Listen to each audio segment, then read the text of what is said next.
आदतें अच्छी या बुरी होती हैं। अच्छी आदतों से हम जीवन में वो सब पा सकते हैं जिनकी हम इच्छा रखते हैं।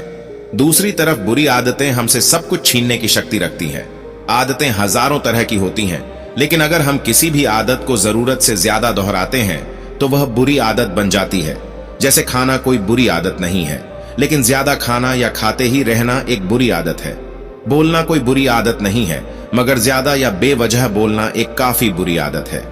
आज हम बड़बोले विद्यार्थी की कहानी से जानेंगे इस आदत से होने वाले नुकसान और इससे छुटकारा पाने के तरीके।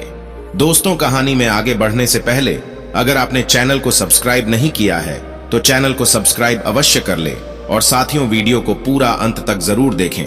तो आइए शुरू करते हैं। एक बार की बात है, एक गुरु का एक शिष्य बहुत अधिक बोलने की आदत से परेशान रहता था।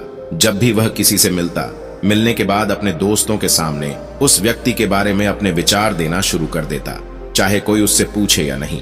वह अपने आसपास की लगभग हर चीज के बारे में, आश्रम में रहने वाले लगभग हर छात्र और शिक्षक के बारे में अपनी राय बताता।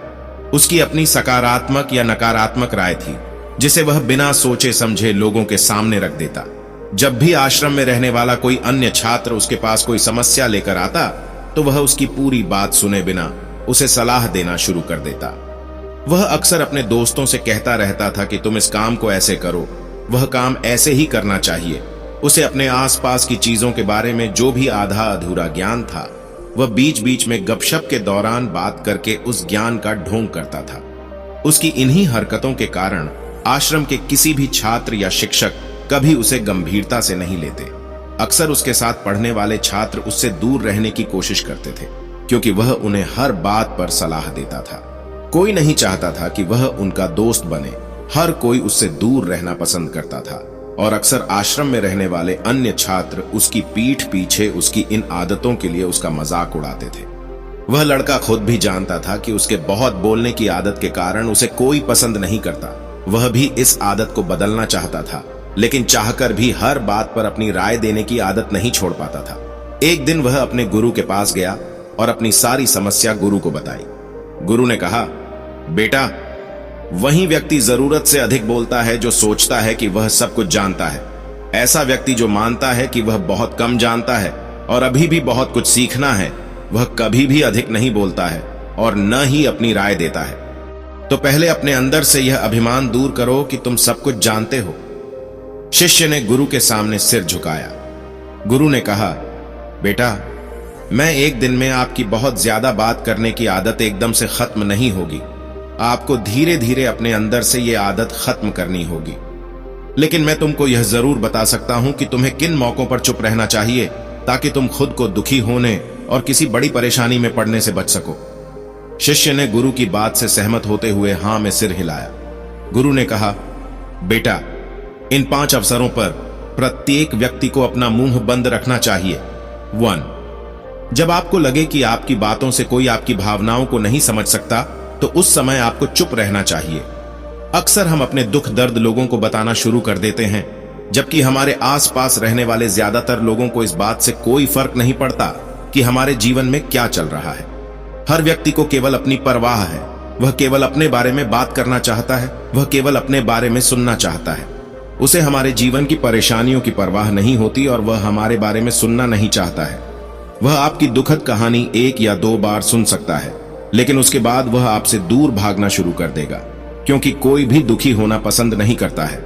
किसी को भी एक उदास और असहाय व्यक्ति के साथ नहीं चाहिए होता है। इसलिए अपने कुछ करीबी दोस्तों और परिवार के अलावा किसी को भी अपनी परेशानी कभी न बताएं, क्योंकि अक्सर वे आपकी बातों को समझने के बजाय उनका मजाक उड़ाते हैं। दूसरा, जब आपको नहीं पता कि किसी विशेष अवसर पर क्या कहना है या आपको किसी विशेष घटना के बारे में केवल आधा अधूरा ज्ञान है, तो ऐसे अवसर पर भी आपको चुप रहना चाहिए। ऐसा व्यक्ति जो आधा अधूरा ज्ञान होने के बाद भी उस विषय पर बात करता है, वह अक्सर उपहास का पात्र बन जाता है। ऐसे व्यक्ति को कोई भी गंभीरता से नहीं लेता है। केवल वही व्यक्ति अपनी बात प्रभावी ढंग से रख सकता है जिसे उस विशेष घटना या विषय का गहरा ज्ञान हो। इसलिए यहां वहां से प्राप्त आधी अधूरी और अनपरखी जानकारी के आधार पर कभी भी लोगों को समझाने की कोशिश नहीं करनी चाहिए। गुरु ने कहा, जब कोई व्यक्ति आपके सामने किसी तीसरे व्यक्ति की बुराई कर रहा हो तो ऐसी स्थिति में आपको चुप रहना चाहिए। आपको कभी भी ऐसी नकारात्मक बातचीत का हिस्सा नहीं बनना चाहिए, क्योंकि आज वह व्यक्ति जो कर रहा है आपके सामने किसी तीसरे व्यक्ति की बुराई, कल किसी और के सामने आपकी भी बुराई करेगा। और इस बात की अधिक संभावना है कि आज आपने जिस तीसरे व्यक्ति की बुराई की है उसे भी इस बात का पता चल जाते तो आप पर ही मुसीबत आ सकती है। इसलिए जब भी कोई किसी दूसरे व्यक्ति की बुराई करे या उसके गलत समय का मजाक उड़ाए तो आपको बस उसकी बात सुननी है, अपनी कोई राय नहीं देनी है। अगर आप ऐसा करें तो भविष्य में आपके लिए समस्याएं खड़ी हो सकती हैं। गुरु ने कहा, जब कोई आप पर क्रोध और घृणा से चिल्लाता है, आपका अपमान करने की कोशिश करता है, तो ऐसी स्थिति में आप दूसरे व्यक्ति की क्रोध और घृणा को चुप रहकर कम कर सकते हैं। चुप रहकर भी आप स्थिति को बिगड़ने से रोक सकते हैं। जब आप ऐसा नहीं करते हैं और दूसरे व्यक्ति के क्रोध का उत्तर क्रोध से दे देते हैं तो परिणाम काफी भयंकर होता है। यदि आप उस समय चुप रहते हैं तो यह बात उस क्रोधी व्यक्ति के दिल में महसूस होती है। जब क्रोध शांत हो जाता है तो वह अपनी गलती पर पछताता है और इस बात की भी संभावना बढ़ जाती है कि को आगे आकर आपसे माफी मांगे अपनी गलती के लिए। और अगर वह माफी नहीं मांगता है तो वह अंदर से दोषी महसूस करने लगता है और फिर अगली बार आप पर गुस्सा करने या नफरत करने से पहले कई बार सोचता है। लेकिन आपको हर हाल में या हर समय चुप भी नहीं रहना चाहिए।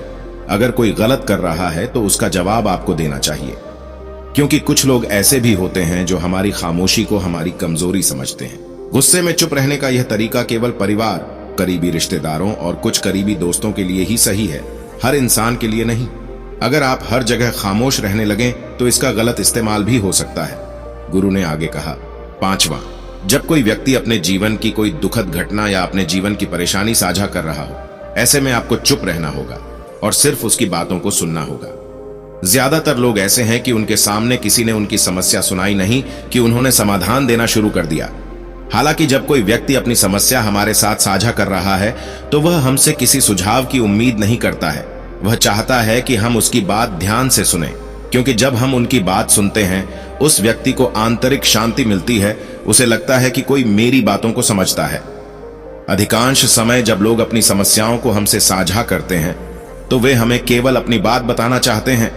वे हमें से किसी भी प्रकार की सलाह नहीं चाहते, क्योंकि वे पहले से ही सभी तरह की सलाह जानते हैं जो हम उन्हें देने जा रहे हैं। मुसीबत के समय किसी व्यक्ति को सांत्वना देने का सबसे अच्छा तरीका उस व्यक्ति की बात को ध्यान से सुनना है। जब हम बिना ध्यान दिए लोगों की बातों को ध्यान से सुनते हैं, बिना किसी सलाह के, तब उनकी आंखों में हमारे लिए सम्मान और स्नेह का भाव पैदा हो जाता है। उन्हें लगता है कि हम अधिक गंभीर, बुद्धिमान और शांत दिमाग वाले लोग हैं। इसलिए अब जब भी कोई अगली बार आपको अपनी समस्या बताए तो बस उसकी बातों को ध्यान से सुने और जब तक वह आपसे न मांगे उसे किसी प्रकार की सलाह न दें। गुरु ने कहा, मेरी एक बात हमेशा याद रखना, जब आप कम बोलते हैं तो लोग आपकी ओर अधिक आकर्षित होते हैं कि आप कौन हैं और आप क्या सोचते हैं। शिष्य ने हां में सिर हिलाया। शिष्य अब गुरु के शब्दों को समझ गया था कि किन परिस्थितियों में उसे चुप रहना चाहिए। उसने यह भी सीखा था कि कम बोलने से वह आश्रम में अपनी प्रतिष्ठा वापस पा सकते हैं। उसने गुरु को धन्यवाद दिया और वहां से चला गया।